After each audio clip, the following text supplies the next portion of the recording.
Katika mfululizo wetu wa uchambuzi wa kitabu ambacho kinaitwa Ishara za Viumbe katika Unabii wa Ndoto, ambacho Mungu amenipa neema kukiandika, kimeandika kuhusu habari ya viumbe ambavyo vinatumika katika ulimwengu wa kiroho au ulimwengu wa kichawi. Kila jambo ambalo Mungu alilifanya, kuna namna ambavyo shetani, ibilisi, anatafuta namna kubadilisha yale mambo yafanyike katika mfumo wa ufalme wake. Sasa zimekuwepo tetesi mbalimbali au malalamiko mbalimbali, lakini pia zimekuwepo shuhuda kwa watu ambao walikuwa wanafanya mambo ya uchawi, ambao walikuwa wanaeleza jinsi ambavyo wanaingia kwenye nyumba za watu. Ziko njia ambazo nyumba ambazo hazina ulinzi wa kimungu, hazina maombi, hazina ulinzi wa kimungu, vitu vinaweza vikaingia na vikafanya mambo kadha wa kadha. Katika sehemu ya 18 ya andiko ambalo litatuongoza juu ya tahadhari ambazo neno la Mungu linatupa kuhusu habari ya mambo ya kishirikina. Biblia inasema nini katika kitabu cha Torati mlango wa 18 na mstari wa 10 mpaka 12? Soma. Asionekane kwako mtu ampitishaye mwanawe au binti yake kati ya moto, wala asionekane mtu atazamaye bao, wala mtu achiri, wala msihiri, wala mtu alogaye kwa kupiga mafundo, wala mtu apandishaye pepo, wala mchawi, wala mtu awaombaye wafu, kwa maana mtu atendaye hayo ni chukizo kwa Bwana. Mungu mwenyewe anachukia kuhusu habari ya uchawi au ushirikina, yaani katika vitu ambavyo wana wa Israeli walionywa kuvifanya, na ni miko yao mikubwa sana kuvifanya, ni mambo ya uchawi. Sasa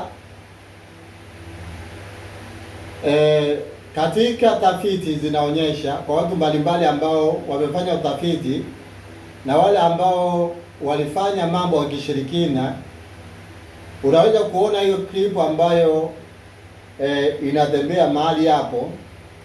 Watu wamelala ndani ya nyumba zao, lakini kuna aina ya viumbe ambavyo vinaingia na wakati fulani vinabadilika, vinakuwa kama kivuli.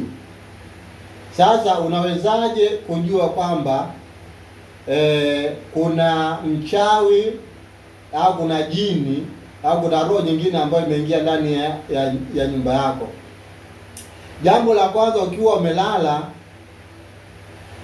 unaweza ukajiona kwamba huwezi kusogea kutoka sehemu moja kwenda sehemu nyingine.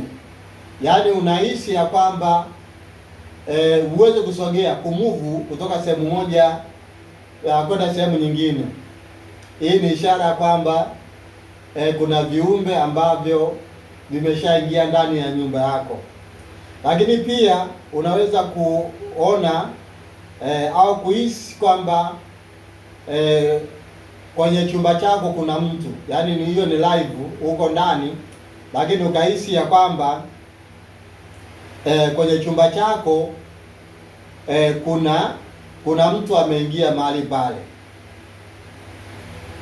Hii ni ishara kwamba ndani ya nyumba yako kuna kivuli ambacho kimeingia kwa njia ya kishirikina. Au kama ni mwanamke, unaota kwamba kuna mwanaume ambaye ameingia kwenye nyumba yako na mnafanya tendo la zinaa. Hii tunaita majini mahaba. Majini mahaba yanapokuja, maana yake ni viumbe kamili vinakuja, vinaingia ndani na vinafanya matukio kadha wa kadha. Lakini pia wachawi wanaweza wakaingia, kama nyumba haina ulinzi, wakaenda kufanya matukio na mwanamke, kama labda ni mwanamke alikuwa anatafuta kwa namna moja au nyingine, na amekataa katika hali ya hiari.